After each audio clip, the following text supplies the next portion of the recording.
Ну вот что получается, мы здесь поставили 4 слоя огнеупорного одеяла, где сам очаг. Кстати, на том камине вот здесь было всего лишь вот 3 сантиметра вот так вот кирпича. То есть они для того, чтобы расширить топку, им надо было распиливать кирпич на 3 части. И получается от стены всего лишь 3 сантиметра или 4 даже было кирпича. То есть когда было пламя, оно очень сильно нагревало кирпич так, что асбестовый картон передавал тепло стене. Вот. Поставили балки на шпильках. Здесь по периметру потом будет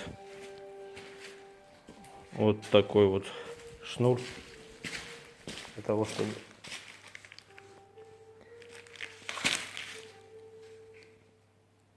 термостойкий шнур 20 миллиметров, чтобы лицо было отдельно от топки, чтобы когда будет нагреваться кирпич, чтобы шнур амортизировал на, как говорится, давление кирпича на лицо. Сейчас мы собираем задний зуб и переходим к дымосборнику и будем дальше продолжать.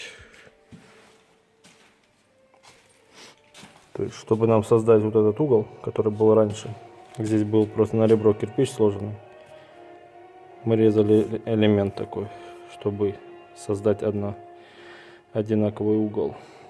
Между ними установлена такая пластина для скрепления и по периметру. И сейчас, когда будет собран верх, мы еще уголком металлическим вокруг обвяжем эту конструкцию перед дымосборником, и потом пойдет дымосборник. То есть для чего? Чтобы когда будет очень сильная температура, уголок не даст расширению кирпича так сильно, что способствует тому, что печь или камин будет работать дольше обычного. Все углы перевязаны, полностью идет перевязка цельного кирпича.